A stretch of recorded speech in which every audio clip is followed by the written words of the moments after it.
Seguindo, regra 6, faltas. Artigo 32, faltas. Vamos para a definição. Falta é uma infração à regra do jogo. Acho que eu já vi isso. Violação, né? Isso é a mesma coisa? Falta é uma infração à regra do jogo e ela pode ser por contato pessoal ilegal ou por atitude antidesportiva. Toda falta é marcada na súmula contra a equipe e ou contra o jogador que cometeu. Artigo 33, contato. Princípios gerais. Princípio do cilindro. É importante entender esse princípio do cilindro. Esse princípio se refere ao espaço ocupado pelo jogador no piso. Esse espaço inclui a parte de cima do jogador e é limitado à frente pelas palmas das mãos, atrás pelas nádegas e ao lado pelas partes externas dos membros superiores e inferiores. As mãos não podem ir à frente da linha dos pés. Então tá aqui a imagem da posição de marcação. Imagina o cilindro, imagina como se estivesse dentro do cilindro. Essa mão, ela tem que estar aqui, ó. Não pode estar nem muito à frente e nem o pé estar muito à frente, né? Tem que estar dentro desse cilindro. Princípio da verticalidade. Cada jogador tem o direito de ocupar qualquer espaço livre da quadra. O jogador tem o seu espaço protegido, o cilindro, inclusive acima dele, vertical, quando ele salta. Por isso, o princípio da verticalidade. Portanto, se houver um contato com alguém que já tenha saltado, o responsável por esse contato é o jogador que pulou depois. Um atacante não pode provocar contato com o defensor empurrando, seja com os braços, ombros, etc., ou durante ou após um arremesso para a cesta, seja com os membros superiores ou inferiores. O jogador que arremessou não pode provocar contato depois com o defensor, ok?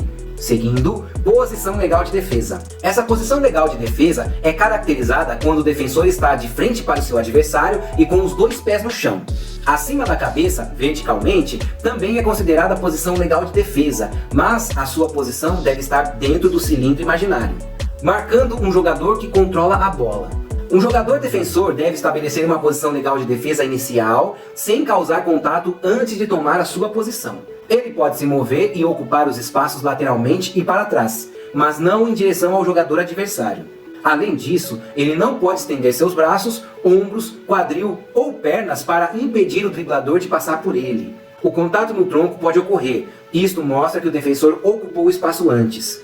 Jogos coletivos de quadra também se caracteriza por ocupação de espaço. Então, se você ocupou antes o espaço, o direito de estar ali é seu, tá? Então, na hora de marcar, a intenção é ocupar antes o espaço, para evitar que o atacante passe e vá arremessar para a cesta, beleza?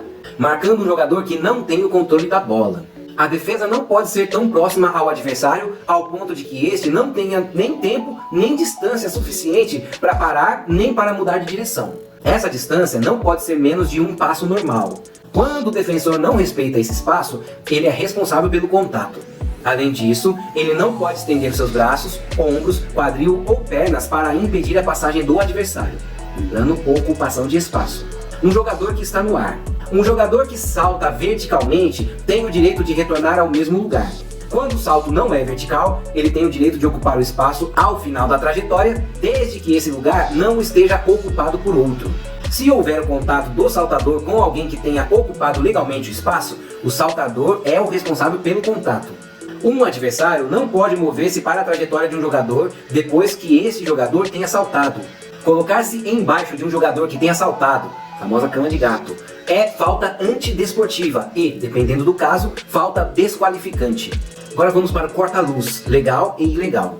O que é o corta-luz? Corta-luz é a tentativa de retardar ou impedir um adversário sem a bola de alcançar uma posição desejada na quadra de jogo. Corta-luz legal é quando o jogador que faz o bloqueio está parado e com os dois pés no chão.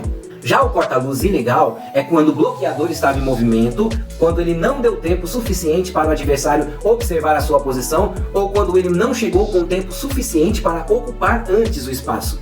Se o corta-luz for feito dentro do campo de visão do adversário parado, o movimento pode ser próximo. Mas, se for feito fora desse campo de visão, nesse caso precisa de, pelo menos, um passo normal de distância sem contato. Em um corta-luz legal, o jogador em movimento é sempre responsável pelo contato. Vamos para a carga. O que é a carga? É o contato ilegal, com ou sem a bola, por empurrar ou mover-se contra o tronco de um adversário. E o bloqueio?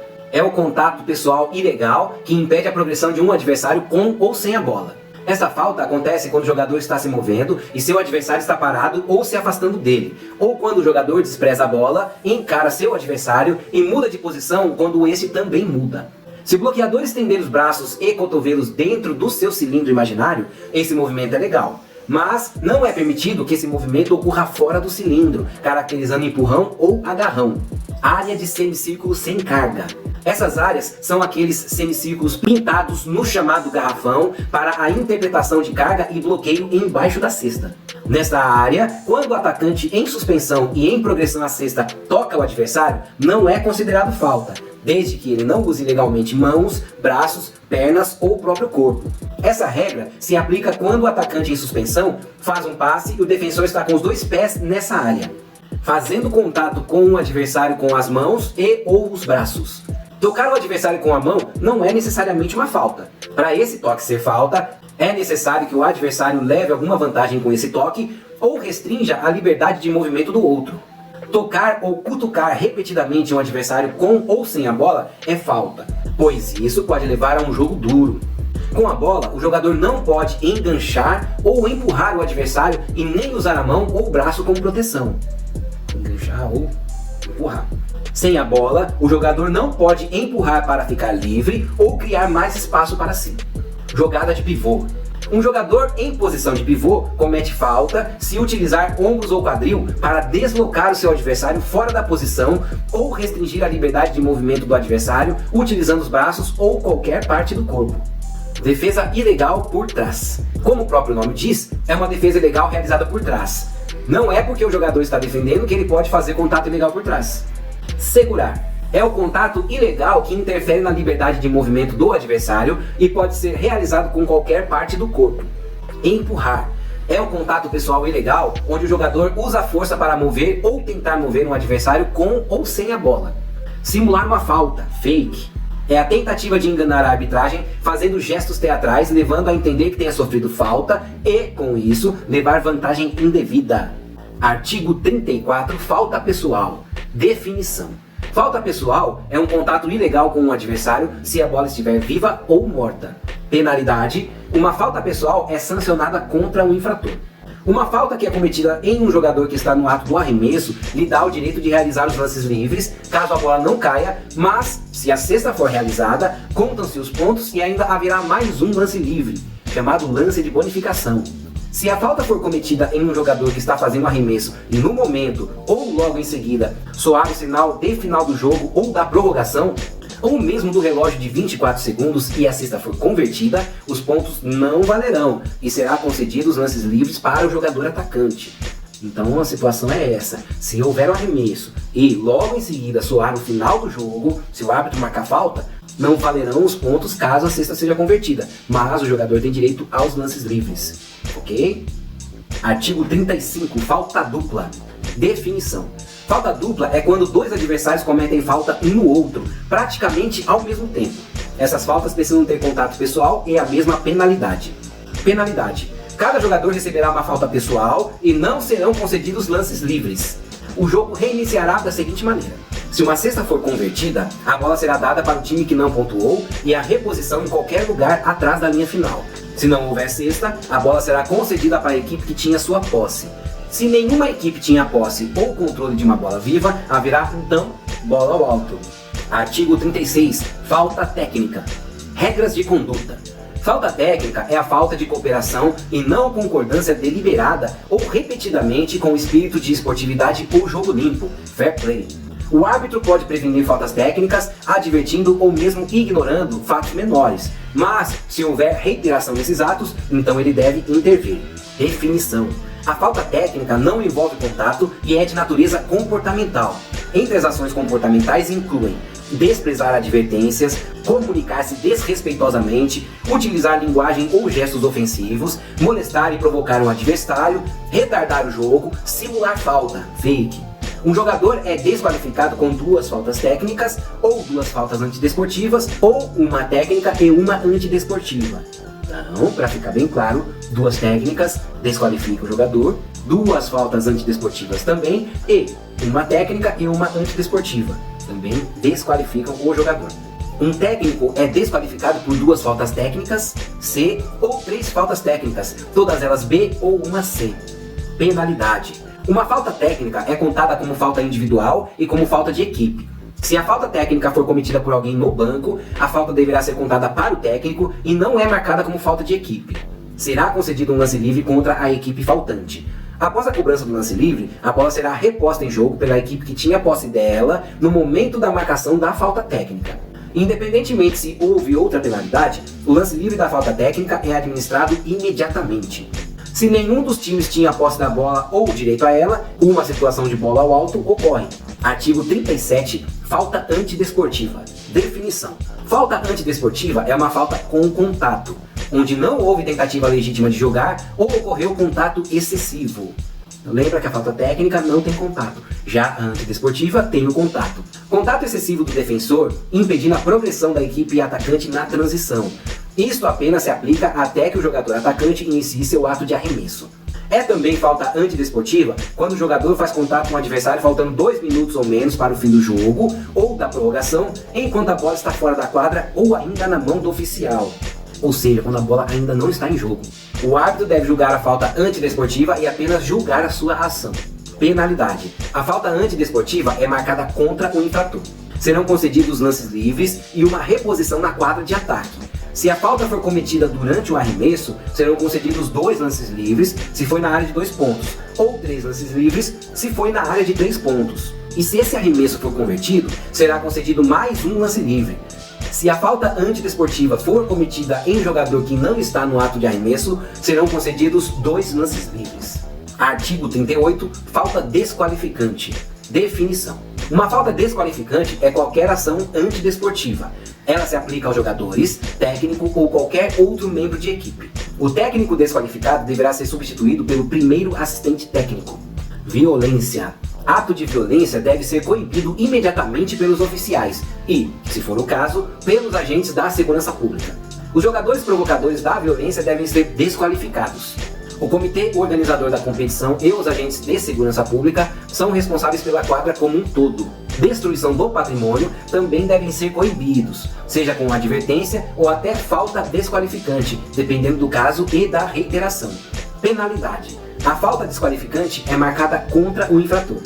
O jogador desqualificado deve deixar as dependências da quadra. Se a falta ocorreu sem contato, o técnico deverá designar o arremessador do lance livre. Em falta com contato, é concedido lances livres, seguido de reposição na quadra de ataque, na linha de reposição, ou uma bola ao alto para iniciar o primeiro quarto. Se a falta foi cometida sem contato, serão concedidos 2 lances livres. Falta com contato, mas o jogador não está em ato de arremesso, também são 2 lances livres. Se está em ato de arremesso e a cesta caiu, tem mais uma cesta de bonificação, e se a cesta não foi convertida, 2 ou 3 lances livres, dependendo do local onde o jogador que sofreu a falta estava. Se a falta desqualificante for de um técnico, são 2 lances livres. Se a falta for cometida por alguém no banco que não seja o técnico, é marcada para o técnico uma falta técnica e concedido 2 lances livres para o adversário.